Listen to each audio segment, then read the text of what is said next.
Hey everyone, there's a section in this podcast, about 20 minutes in, where Tim and I discuss swear words and naughty words. I've beeped out the bad ones. The conversation is light-hearted, but I just thought I'd let you know that's coming, just in case. A few of the sort of lesser bad words are in the show, but I don't think it's anything too dramatic. Hey, look what I'm wearing. Yes, awesome. Love it. I'm wearing a t-shirt. Brady's wearing a birthday present that I sent him, which seems to have been in the mail for several years, but has finally arrived. It is The Late Show. A t-shirt from The Late Show, which was a 90s comedy show that we both liked. So I'm wearing the t-shirt. Thank you for my gift. Do you like it? Is it good? The nostalgia is high. Yeah. It's cool. The Working Dog, the production company, have just started making them. So it's like a proper legit one, not like a... I used to have a legit one when they used to sell them in the ABC shop back in the day. I remember you owning that. I was very jealous of that the moment you pulled that out. Yeah. Yeah. I always wish that I'd bought a bit more of that sort of merch back then. But yeah, they've brought it all out now. It's really cool. Okay. How many times do you reckon in history a show has been called The Late Show? Oh, good question. All those American talk shows have a variation on it, don't they? Like The Tonight Show and Late Night with... And like, are we saying only in English, or are we including other languages? Like, now let us, show us, and or however you would say The Late Show in other languages, which I can't say. I haven't watched as many of them, but I know that there's a very famous Irish one that Is there? bands have appeared on, The Late Show, and then there's The Late Late Show. But yeah, this is the ABC's The Late Show, comedy show. We've mentioned it many times from the early 90s. Band of comedians there that went on to do pretty legendary other things as well. And it wasn't like a talk show like a lot of other late shows are. It was like sketch comedy mainly, and mainly pre-recorded sketches with a bit of live stuff. Yeah, it was kind of a really cheap version of Saturday Night Live a little bit, wasn't it? Sort of an Australian low-budget version, but less hypey and, yeah, very funny. A lot of Australian humour, sharp humour. It warms my heart to see you wearing it. Wow, I'm all about warming your heart. Let me do some quick parish notices.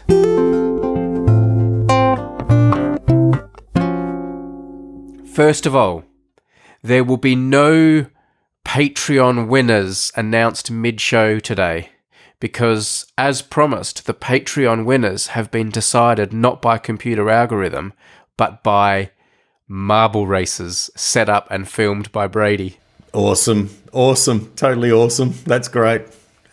So what I'm going to do is, instead of the request room and instead of reading the winners mid-show, I'm going to upload a very elaborate video I made showing all the races and how the winners were decided. Anyone who is a Patreon supporter will at some point see their name briefly on screen during the eliminations, going through to the prize winners. It's quite the production.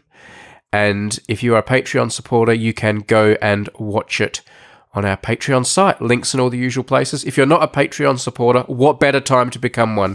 Because you can watch the marble races and you can be in the running in future. So check it out. Tim, did you watch it? I did send you a link. Have you watched it all? Or? Oh, yeah, it's amazing. It's amazing. They're so enjoyable to watch these, and I knew you'd get really into this. So if you love elaborate toy setups, with the marbles going down here and racing and Brady commentating over the top, this is absolutely your wheelhouse. Yeah, fantastic. It's just the first try. There are things I want to improve. I'm going to make other tracks. I want to improve my commentary. I'm going to change the process as well. There's a lot I want to change. I'm thinking maybe of getting Tim involved in the commentary as well, if you're up for it, Tim. I'm up for it. Yeah, I'm up for it. Yep. I'd be honoured. Okay, well, this is just the first iteration, but go and have a watch. Patreon.com/unmadefm. Thank you, Patreon supporters. We love you. And we love the non-Patreon supporters. You're going to build these, are they going to take over your house? How much, do you have permission to build bigger ones around the house? I don't want to, they don't need to go too much bigger. I've got so many ideas, Tim. I lie in bed just thinking about this all the time. Tracks I want to build, things I want to do. The problem is the editing and making of the videos and all the graphics and the multiple camera angles. That is what sucks up all the time. Yeah. I reckon I probably spent half an hour building the track, a total of half an hour filming and setting up cameras and stuff, and then an entire day editing and doing graphics and putting it all together. Yeah, right. Wow. Enormously satisfying to put the balls in for the first time, the marbles, surely. Yes, it is nice. It is nice. I do enjoy it. So anyway, go and check it out, people. I'll remind you later in the show as well. And we'll be discussing marble racing briefly again in the show in a very different context. But let's move on. Another piece of housekeeping. I don't know if everyone knows about this or not, but we are planning another quiz. And this is going to be a quiz of Tim and I and how much we know about our own podcast and ourselves and things like that.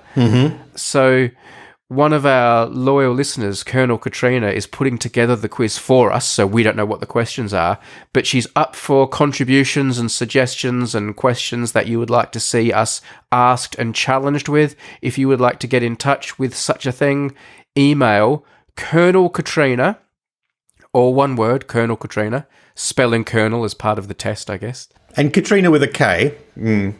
Katrina with a K, another part of the test. Perhaps I will write it somewhere in the description. colonelkatrina@gmail.com. colonelkatrina@gmail.com. Drop her an email.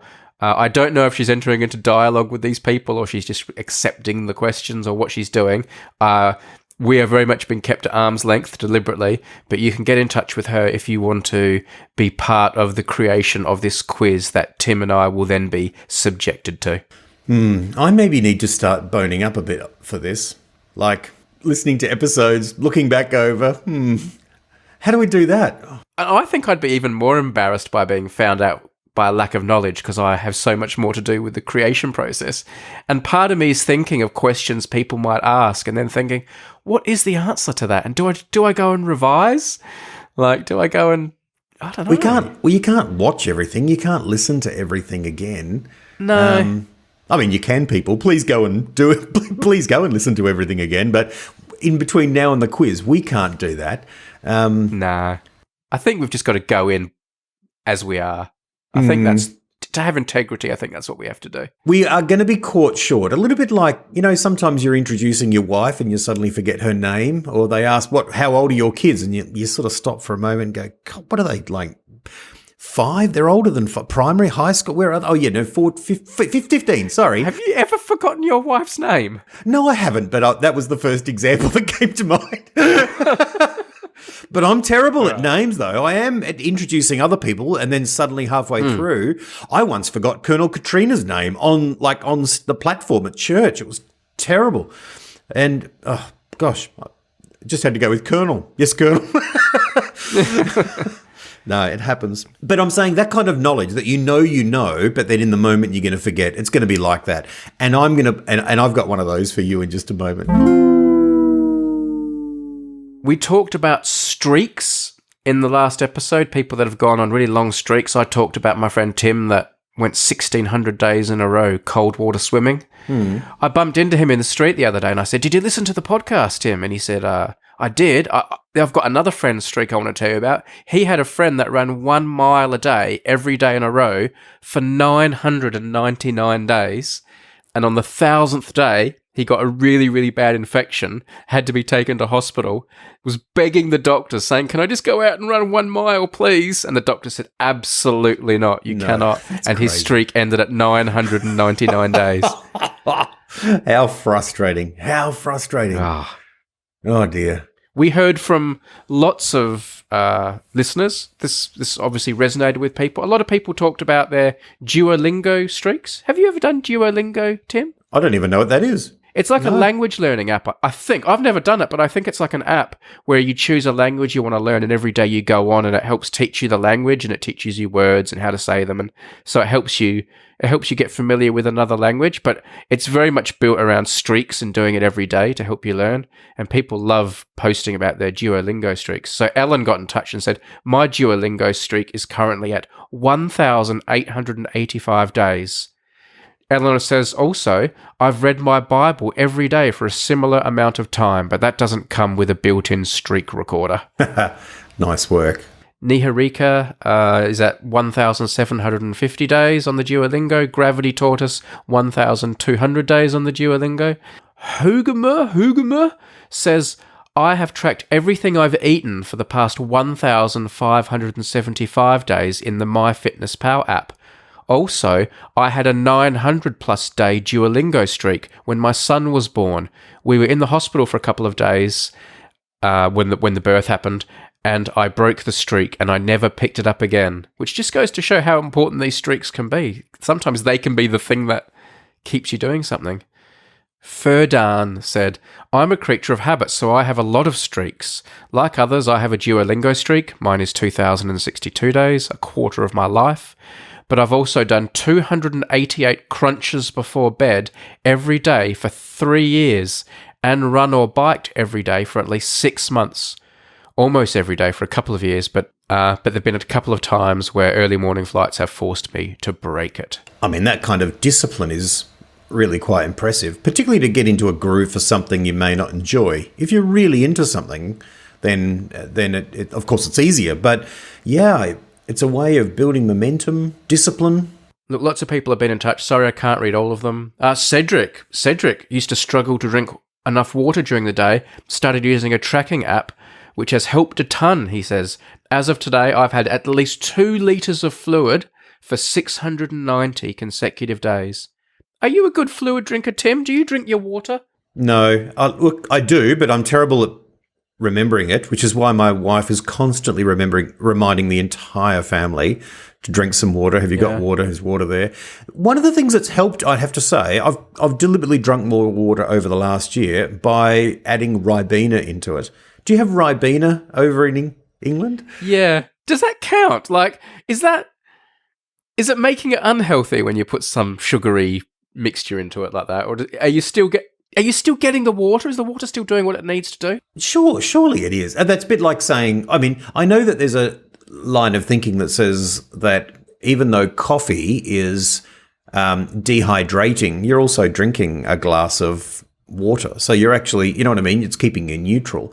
I don't think that Ribena is going to be dehydrating in the same way that like alcohol or coffee is. Surely it wouldn't be negating it. But can your body use the water? Like, can the body separate the water from the Ribena back to its constituent parts so the water is doing the job it needs to do in your body? I don't know the answer to this because obviously I love drinking water when it's got something sweet and lovely in it.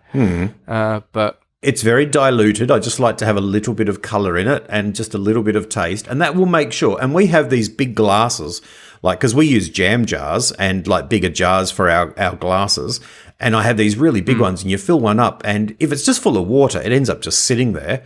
But if it's got Ribena in it, there's, for some reason, maybe even just wastage. It just seems like, oh well, you don't throw that out. You drink it down, and so I tend to drink a lot more, which makes me sound like a 4-year-old, doesn't it?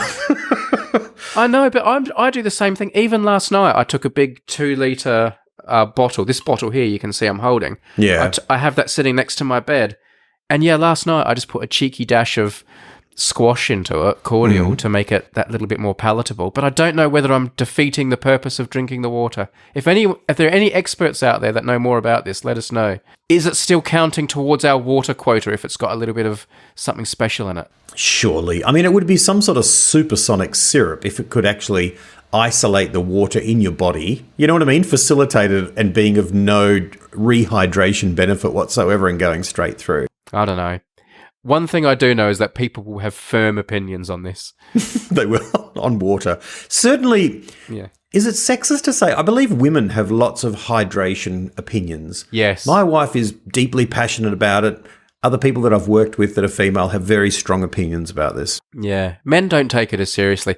Every time I have a massage, the therapist afterwards always said, make sure you drink lots of water and do lots of hydration after this. And I always nod and say, yes, yes, yes. I never do. Why? What's massage got to do? What is she squeezing the water out of you or something?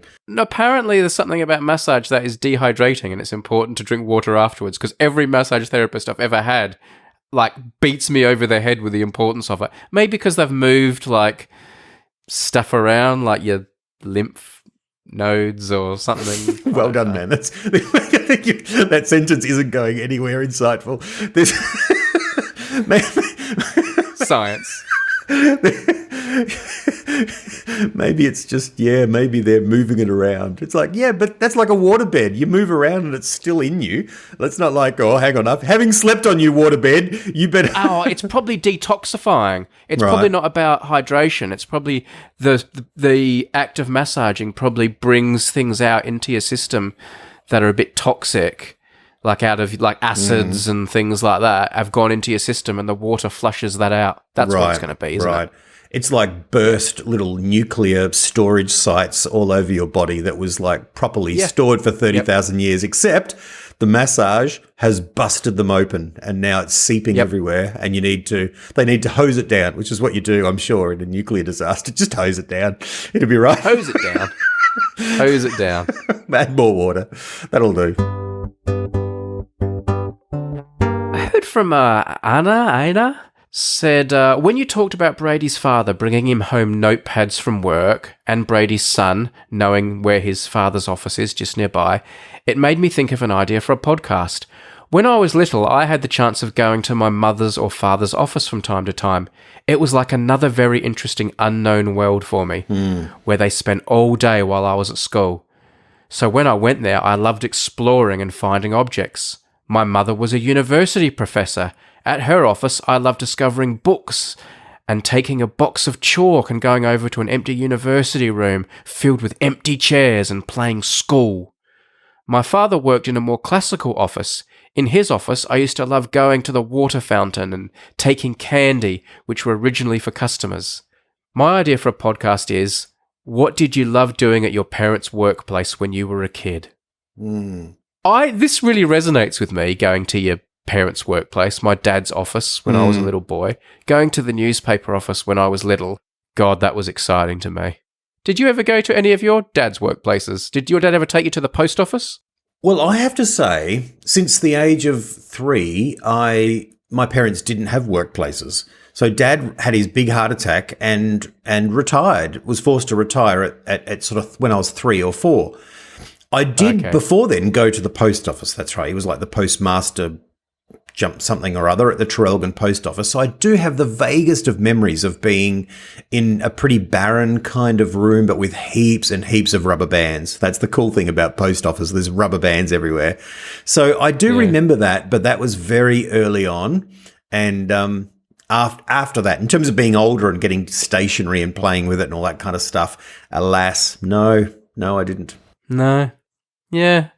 That's a missing part of your life. My dad shared an office many, many years ago at a different newspaper in Adelaide with another journalist called Frank. And I remember going to the office, and Frank looked a lot like Punch from Chips, the TV show, which I thought was cool. And I remember going to the office and thinking this was the coolest thing ever. And I hadn't seen Frank for many, many years. I'd seen him on television and other things because of the work he went on to do, but I hadn't met him in person for many, many, many years. And he was at my dad's funeral in February. And oh my goodness, it was so exciting to me. I said to him, Frank, one of my happiest childhood memories is coming to the office with you and Dad and that. And he was like remembering me coming in as a little boy and stuff. So yeah, going into Dad's office was like kind of a big deal. That's cool. I'd love to hear from other people about this. If this resonates with you, if you've got some stories, things to share, please get in touch and tell us your parent office story, because it's pretty special. Your girls come into your work quite a lot, I guess, don't they?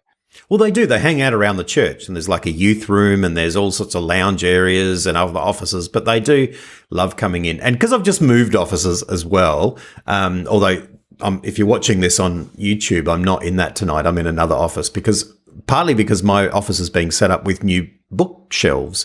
I've brought all these books over, so it's half built, and then the room adjacent to that needed to be used tonight. So I'm in another room, coincidentally. But my youngest daughter was in there yesterday, and I was describing how the bookshelf would be and the particular, kind of cool little tubs from IKEA that I'd got. And she was squealing with delight at how neat and organized it's going to be with, you can put these little things in there, Dad, and you can put those things over there. And she was clapping her hands with excitement about how neat and organized it's all going to be. Yeah, organizing stationery. Where are your paper clips going to go? Where are your erasers going to go?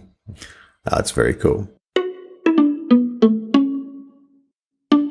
This was interesting. We heard from Jep Katz, who was responding to me talking about how I don't swear. I talked about how I don't say swear words.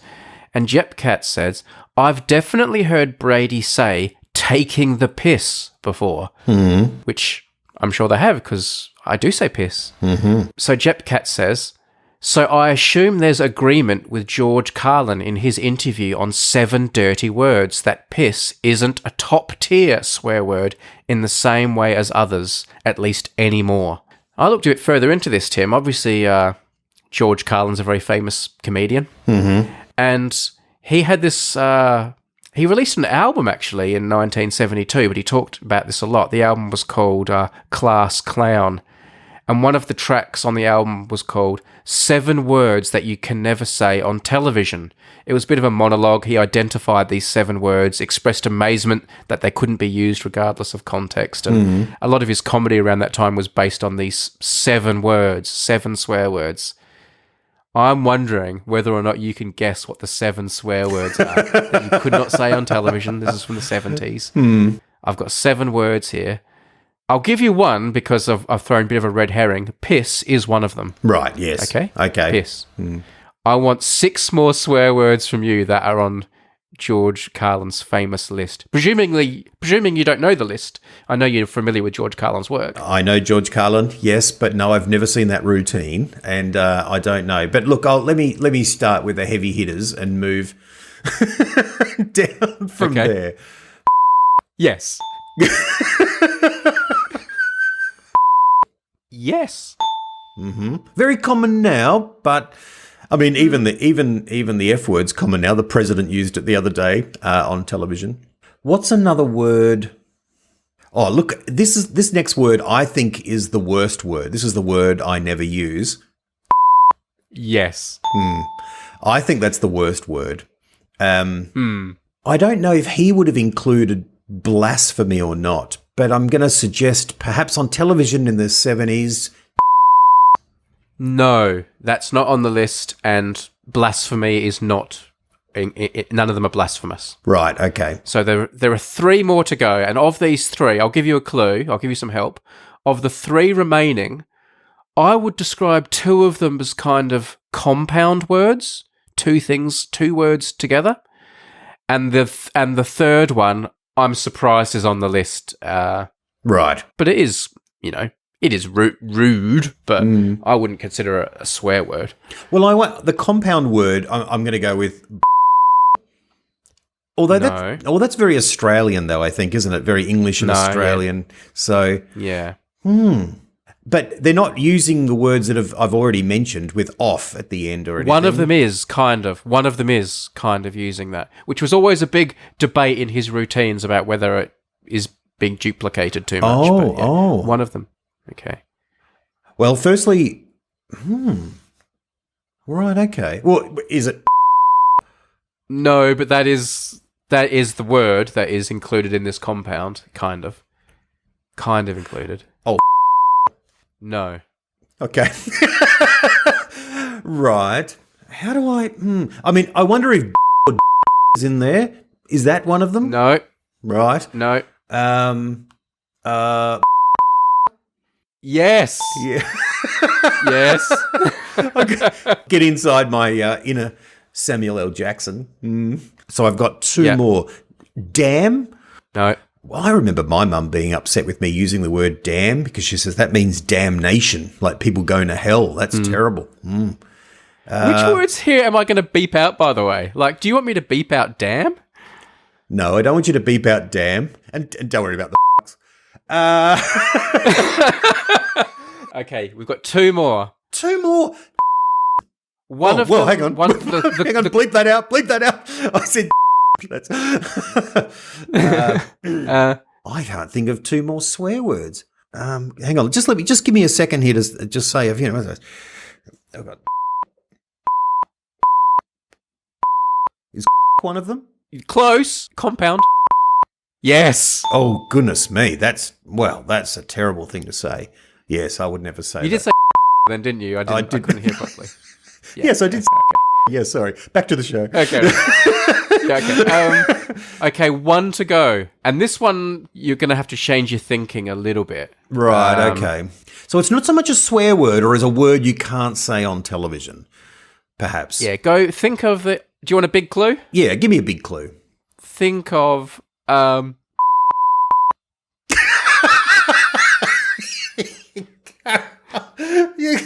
going to beep that out?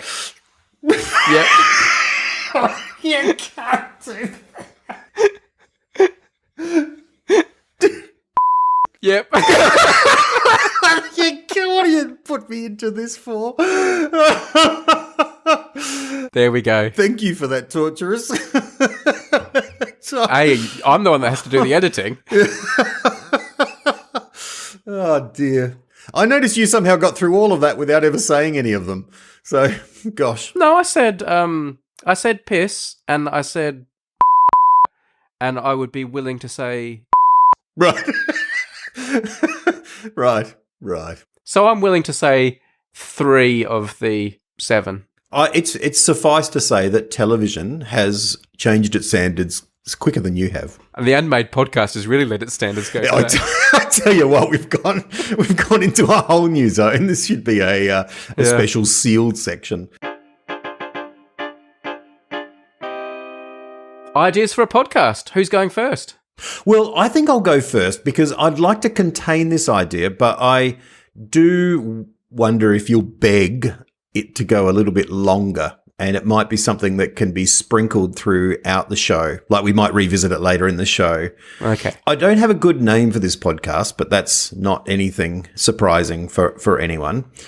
But there's something like last minute list or last minute quiz or no warning quiz or something like that. The premise of this is essentially that with no warning, this is what you do when you're sitting around with mates. With no warning, you suddenly offer up the situation of a trivia question and ask how many of these can you name or who would you name? But this idea finds its most beautiful form because I'm going to put it to you. I think I'm not sure about the amount of time. Perhaps you can help me to work this through because it's got to be a nice amount of time. But I also don't want all our people sitting around listening all day and going, well, this is boring, isn't it? So I've really let you off the leash, haven't I?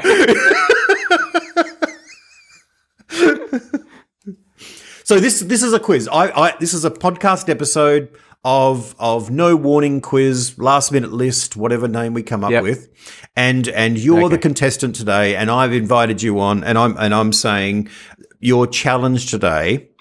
A little bit like your idea where you phone someone and suddenly it's a podcast. I think this is one of those situations. Yep. I want you to name as many episodes of The West Wing as you can. What, by name, like their title? The names of the episodes. This is a show. This is your favorite show. You watch it again and again. It's your comfort show that you take on the plane on an iPad. Yeah. You watch it again and again. How many can you name? They always have such pretentious names that have almost nothing to do with the episode, which makes it really hard. I think if you gave me a long list of names and said which ones are West Wing episodes and which ones aren't, I could probably do quite well. But that's an interesting idea. I mean, I'll reel off a couple, I guess. Do you want a time? Do you want to see how many you can do in a minute? Nah, not really. What? I'll just give you some. You're worse at this than I thought. I thought you'd be legendary at it. But go for it. All right. Oh no, I'm not going to be good at it. If really? you want to give me a minute, that's fine. No, I don't know. I know Tomorrow. Yes. That was the final ever episode. Yes. And Two Cathedrals. Yes. Probably the most famous one. I remember there's that one that's like Ahmad El Shahad or something, which was the word for father of daughters, but I can't remember exactly what the words were. Yeah, I remember that was a funny one. et al. Or something. Yeah. They have lots of them have Latin names. Mm-hmm. Do you know the famous one? The most famous one? You don't know these? I would have thought you would love this. And my recall's really bad for this sort of thing. Right. If you give me clues, I'll do quite well. Like prompts. All right. Let's go the first season. What's the first one called? Oh, it's either going to be called Pilot or it's going to be called... Oh, no, it won't be called POTUS. I know he falls off his bike. No, it is called Pilot. Well done. I think they're all called It is called Pilot. Pilot, right. The second one is a Latin one. Do you know that one? No. Starts off post. Like post ad hocum or something. Yeah. Post hoc ergo propter hoc. The third one, this is following someone dying in a plane crash, being shot down, and so a proportional response. You don't know this? Wow. You're not a real When you West Wing say fan. proportional response, I'm like, oh, yeah, and I can remember the episode and, Bartlett saying someone's going to have to explain to me one day, what's meant by proportional response and all that. I remember the episode. I just don't remember the names. Okay, what's the name of the episode? Let me just quiz you generally then, okay, about the names of episodes. Okay. What's the name of the episode where they choose a new justice of the Supreme Court? Oh, the Supremes. Very good, very good. Yeah. What's the episode called where they launch a new satellite? Is it something about Galileo? Very good, Galileo. Yes, well done. Okay, yeah. What's the episode called that is a dress? Vera Wang. The Black Vera Wang. Very good. Right. Ooh, what is the episode that involves the foyer of the West Wing? Oh, something about a big giant cheese or something? No. Indians in the lobby. Oh, right. Yeah. Isn't there one that's called Cheese or Big Cheese or something that's about a big cheese? There is the Big Block of Cheese Day. I don't know if that's an actual episode, though. I can't Not see in the that. title? No, I Okay. don't think it's in the title. All right, let me give you one more. What's one that's... Okay. they're a bit more legendary earlier on in the first few seasons. So He Shall Be, or like there's one that's got a really pompous sounding title like that, and He Shall So Be or something. What's that one? That's where he goes to give the State of the Union, and it's called He Shall From Time to Time. Oh, yeah, that's right, yeah. Yeah, give an account to the people of, America. And there's the one that ends with him talking to the guy on the ship in the storm. That's got an interesting title too, isn't it? When the final scene is him talking to the guy on the little tender ship. Yeah, I can't remember the name of that one. Here's my final one. This is the longest title, and it comes from a song. No. The first word is Somebody's. No, I'm too busy thinking about other titles now. No, I don't know. Somebody's going to emergency. Somebody's going to jail. Okay, yeah.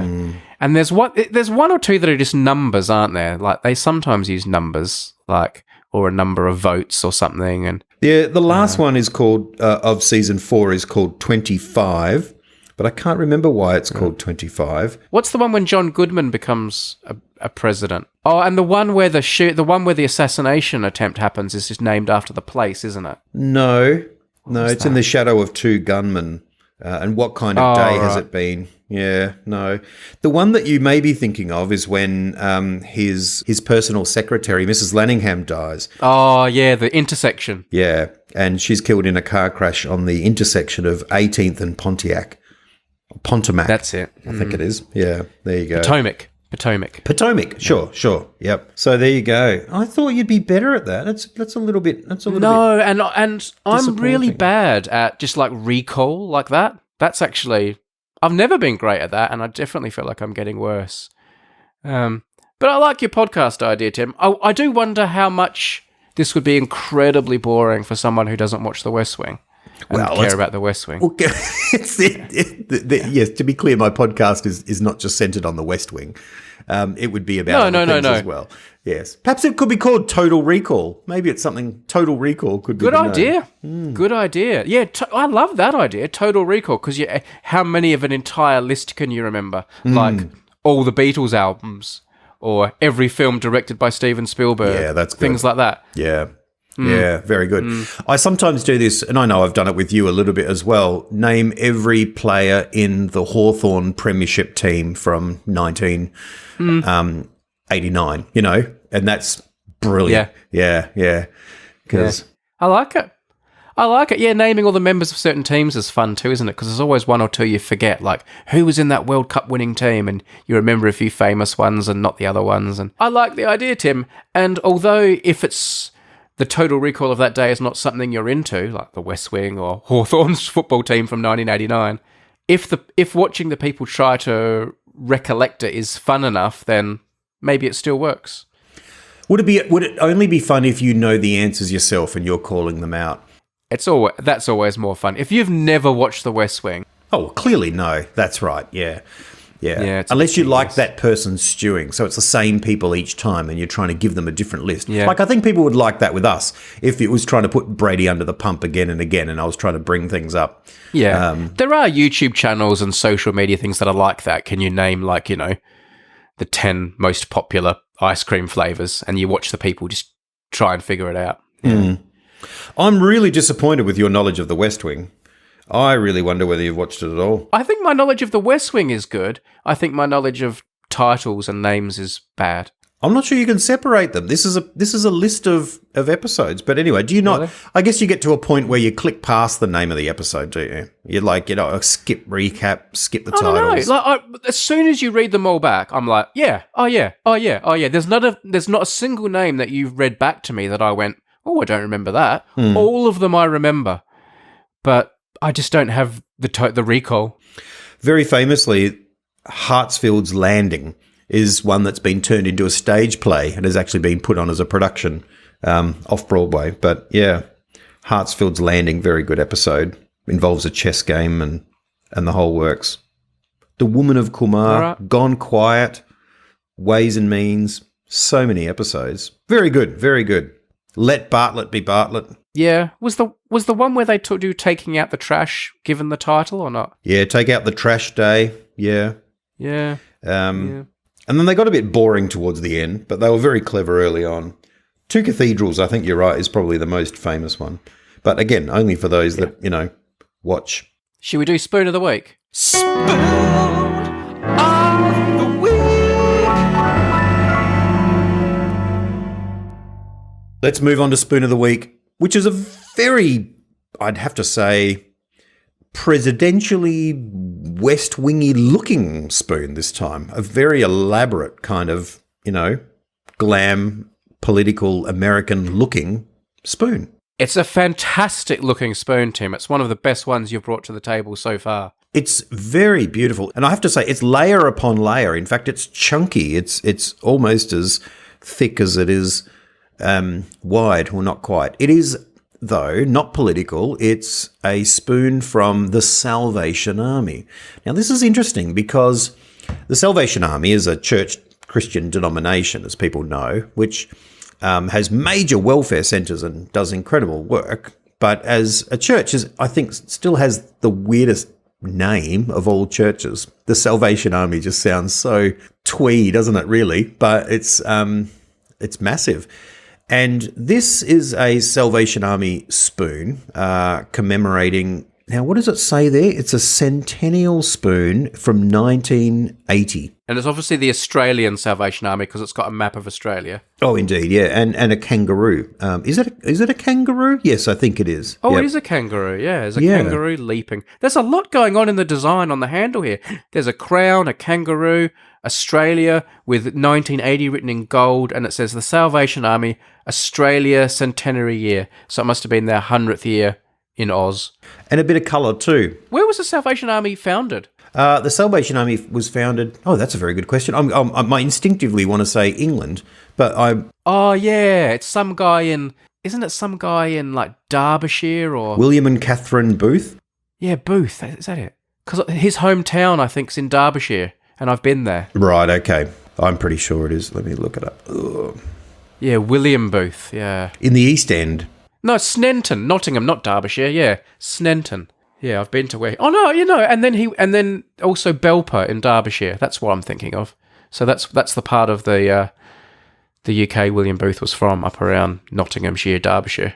You're sounding very English now, man. It's like, yeah. Oh, the little man from the village. He's from Derbyshire. Oh, come and have a cup of tea. Lovely. I know my East Midlands. And it's a particular expression of the church that was massively focused on reaching the poor and serving the poor and feeding the poor.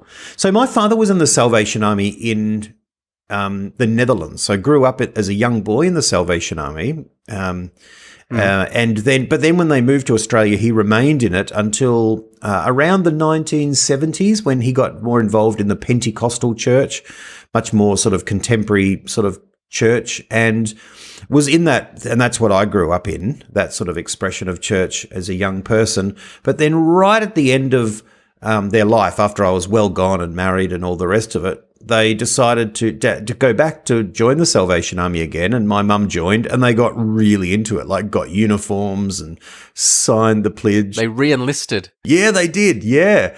And got really involved in helping in the thrift shop, and raising funds and, all that kind of stuff that volunteers get involved in. So, but that's why that makes this a little bit perplexing, because this 1980 Centennial Spoon is during the season that Dad was certainly not part of the Salvation Army.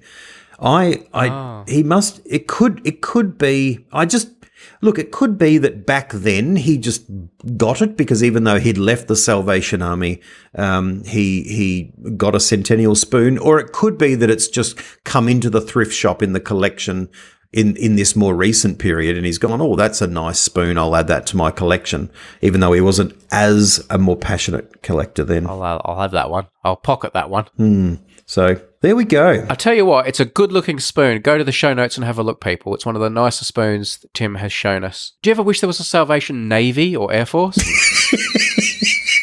That would be just lots of passionate old people just getting into aircrafts and flying off. That would be awesome. Dropping soup on people. Hot soup. Here we are, folks. Marvellous. Salvation Navy, though. Imagine that. They got like battleships and all sorts. Yeah. Different uniforms or the same uniform? I think they probably have to have like a slightly different. Like normal military. Yeah, no, very nice. Do you have ranks in the Salvation Army? Has it got like an army structure? Because their uniforms are very military looking. They do. They do have, like the ministers are sort of called captains. Yeah. And they sort of a captain of I think they still call it a church. I'm not sure they call it a squadron or something like that, but they are called captains. And then a little bit higher up, it moves to generals. What rank did your dad reach? Oh, Dad was just a member. Yeah, no, just an enlisted man, not even really an officer. Yeah, probably should have been sent to the brig. Infantry, yeah. I did find it's really, I mean, I think this is this is an understandable way of getting a movement organised, and it just happened to grow and become incredibly popular worldwide sort of movement. And so into the modern world, it sounds a bit crazy, but it should be said that the Salvation Army oversees massive welfare work in Australia, like really, really incredible. It's one of the most trusted organisations and trusted brands for people to donate to. Yeah. The salvos, they call them in Australia. The salvos, there's salvos shops everywhere, and thank God for the salvos. I remember the TV ad.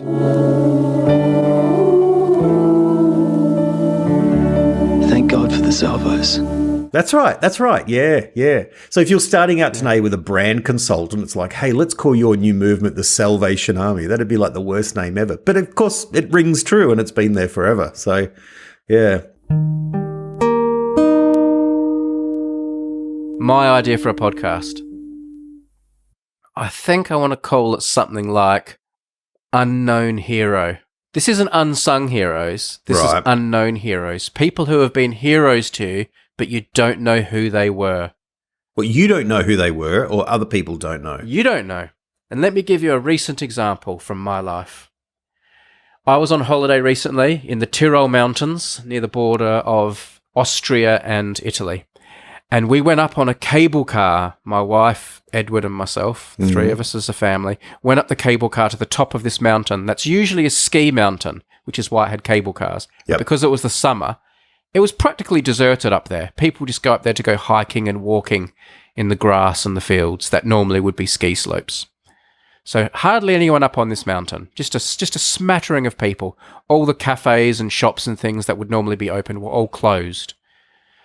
And they have these things in that part of the world that I didn't know about that are essentially like big marble runs, but bigger. They're big kind of like half-pipe tube things that do loop-de-loops and corners and things, and they go partway down the mountain. They probably go 50, 60 metres down the mountain. And you put these big wooden balls in them that are about the size of a golf ball, maybe a little bit bigger than a golf ball. You drop a wooden ball in it, and then you watch it go, it makes a nice satisfying wooden rattling sound as it rolls down this tube down to the bottom and then falls down the bottom in a bucket.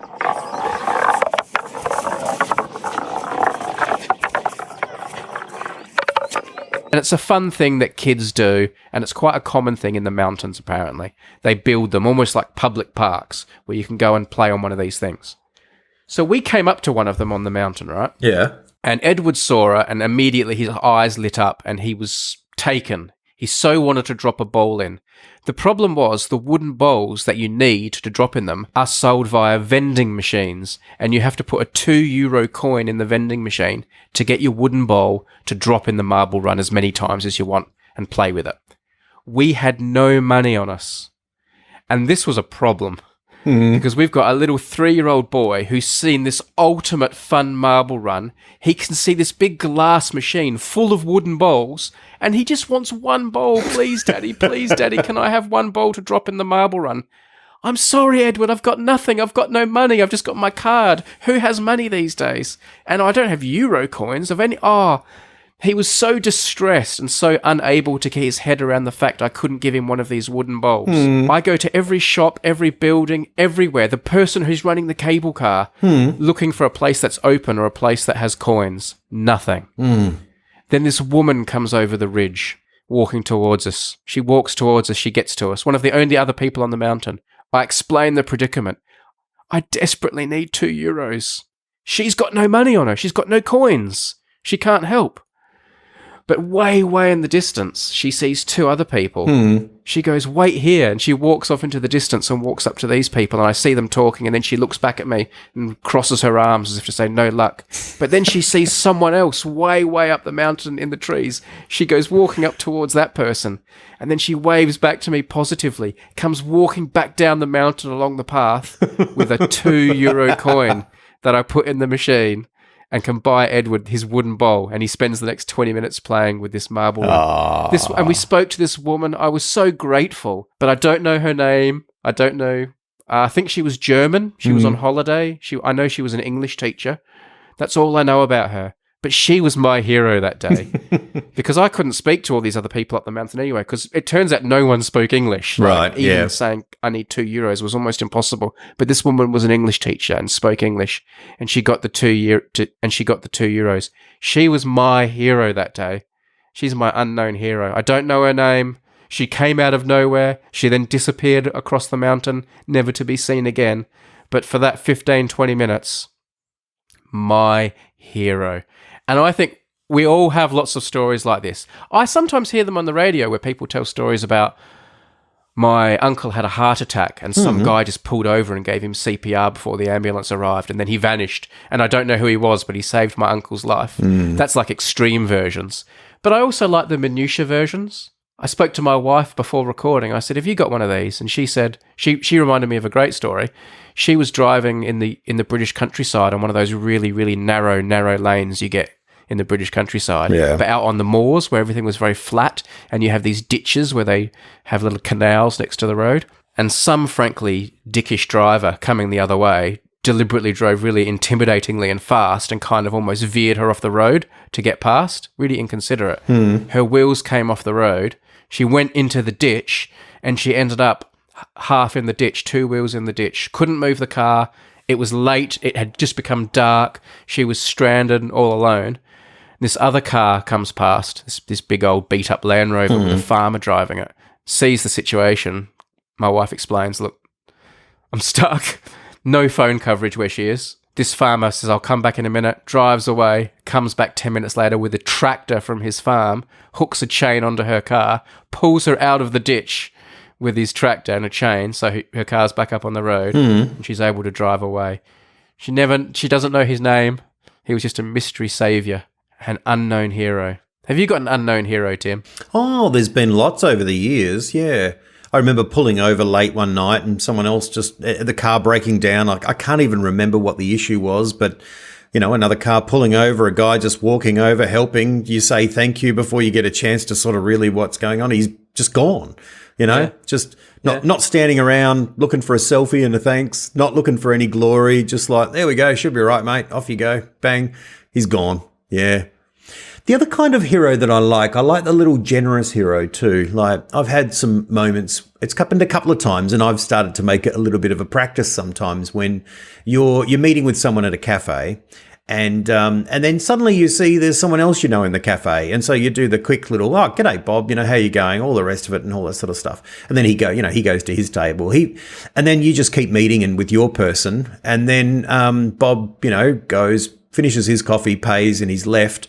And then I go, when I finish my meeting, several minutes later, I walk over to pay, and they go, no, Bob fixed it up, that guy on the way. And you just, oh, nice. Didn't have to do that, but just, that's class. That's just classy. Love it. Just a real hero. It's just like, just thoughtful. That's like that's more like a random act of kindness than a that's right, than a hero. But yeah, I like it too. Yeah. Well, look, man, no, that's right. It would be more if I was in the Swiss Alps like you, and he brought me a cup of coffee over the hills, walked it down to me, and said, "Here we go." I was once at this spa retreat type place, and it had a huge outdoor area full of little pools and jacuzzis and lazy river type things. It was quite elaborate, quite big, and you just moved around in the water into little different alcoves and grottos and things like that. And it was very bubbly because it was like jacuzzi style, so you couldn't see the bottom. It was everywhere was all bubbly, turbulent water. And there was this really, really upset woman who had lost her ring. I think it was like her engagement ring or something, a diamond ring, in the water, and she couldn't find it, and there was no hope of finding it. This place was huge, and people were helping, but there wasn't much to be do.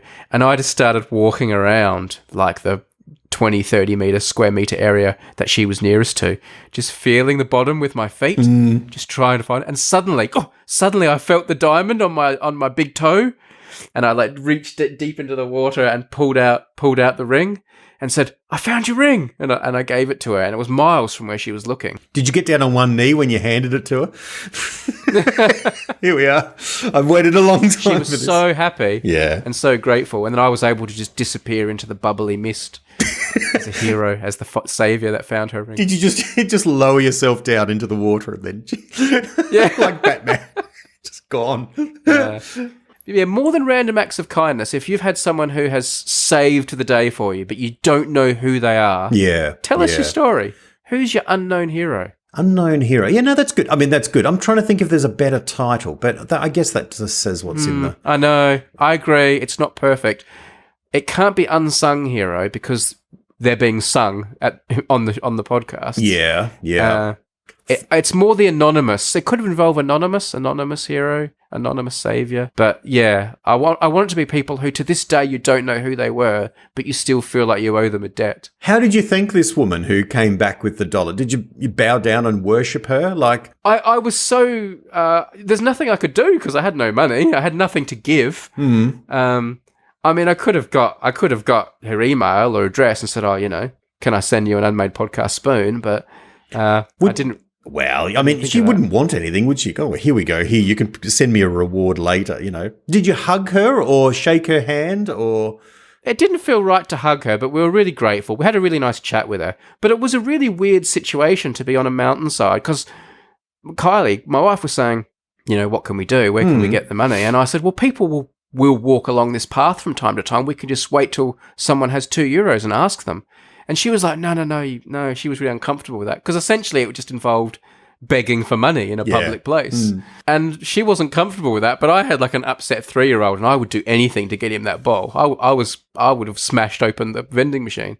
So I was quite comfortable with begging for the money because I felt like people would understand. But she didn't even want us to do that. Was it like you were all from the same place where you could say, look, we'll meet up tonight in the bar and I'll buy you a nice drink or something? No. She was just no. We were completely random, different. Yeah, she was just a random savior that walked over the ridge, went and did more walking, used her language skills, begged for the money for us, brought us the €2. I tell you what, she'll never leave the house again with that €2 in her pocket as well. She'll think of it every time and just went it off to save other lives. This more than any others is one that I really would like to hear from our listeners. This would be cool to hear some stories, I reckon. Heralding it's our own Marvel universe of superheroes. Who's your unknown hero? Maybe we'll be able to put you in touch with them. Maybe somehow we can do the impossible. If that lady's listening to this now and you're the hero, we'd love to hear from you as well. Definitely. I'll send you €2 on PayPal. Nice. Classy. It felt wrong to offer to send her the money online. I just felt like, it just didn't seem right. It almost seemed like it would have been insulting. Well, it does seem like too small an amount of money to I'll pay you back, as if somehow it's about the money or about the trust or something. Like it's like, this. It would be interesting to know how high you could go. How much in a situation could you ask for? Yeah. And just say, look, I just need it. Like, it's not a begging situation. It's a practice. I just want it. Thanks for the €2, but have you got any more money that I can just have?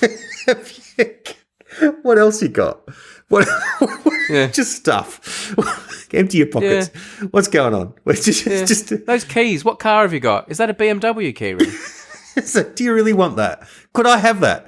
I've got a screaming 3-year-old here. I want to drive away. Get in touch, people. Get in touch. We want to hear from you. You can email us unmadefm@gmail.com. You can use Reddit. You can use the Patreon page. You can use all the different things. You can come to Tim's church on a Sunday morning and just walk up to him and tell him your story. Yeah. That'll cost €2. Another name for this could be Saves the Day. Saves the Day. Saves the day. A person who just saves the day. Got it. Beautiful. But I like that they're anonymous. Yeah. Like an anonymous saviour. Yeah. Okay. We're all done. Now remember, no request room today for Patreon supporters. Instead, go and watch the marble runs. Not the wooden one up the mountain, the one I've made in my office. Go and watch the marble runs and find out which Patreon supporters are going to get prizes. Did you really watch it all? Watch all what? My marble run. Not all of it, no. I watched enough of it to get You didn't, so you don't know who won? You didn't know who won? No, I don't know who won. I thought you were just doing a test run of all the things. No, I didn't see it to the end. No, that was the whole video I sent you. It's got the winners and everything. Oh, right. No, I didn't see it all the way to the end. I was watching going, this is cool, this is really cool, this is great. I could see what you're doing there. Right. I just assume we're going to have hundreds of these, aren't we? No, not if they take this long to make. Not until I find some efficiencies. Right. So that was for this episode. Is that what you're saying? It's uploaded now. People can go watch it now. So to find out the winner, they have to watch it to find out the winner. Oh, right. Yeah. Okay. Because I thought, I could say the names of the winners here and watch the marble run to see how they won. But that would ruin the suspense of the marble run for the people watching. Sorry, I thought it was just an example. There we go. Yeah, right. Man, did you see how much work I put into that? Well, yeah. How easy do you think it is to make videos? I guess I didn't think... It's got like multiple cameras, multiple shots. It's got animations with all the Patreon names scrolling up the screen. It's got graphics. Oh, I guess it took all day. In my mind, it was like, oh, you've set all this up. That's really great. And you film it and then you do the... You know what I mean? Like it's somehow automated for each one, but... Different things happen in every race. In a couple of races, the marbles fall out and people lose and it's like drama. What do you watch Formula One every week and think, this is just another race? It's probably the same setup. I know the marbles would behave differently. I guess I didn't think about it in terms of how much. It's another production each time you're going to do this. That's huge. Yeah, because you've got to choose when do I cut from this camera to this camera. Yeah, right. That you've really made a rod for your own back there. I tell you, this is you get too excited about these things, and you've now dedicated an entire. But if you're not watching it, what hope have I got? No one's going to watch it. I watched it admirably. I just didn't watch it all the way through. I just thought it was like check this out. This is the indicative sort of, dummy run sort of thing. And I was like, cool, this is awesome. Look at this. But yeah, wow. Okay. But I didn't take note and get to the end of, this I sent it to one of my other friends and he watched all of it and commented on trends and noticed which colour marbles were performing better than other ones. He watched it and he doesn't even listen to the podcast. Why doesn't he listen to the podcast? Yeah, I don't know. Good point. Yeah. Maybe he just doesn't like you. Maybe. Let's go. Someone go and watch the marble run, for goodness sake, please. I will watch the marble run through to the end. I'll watch the last bit.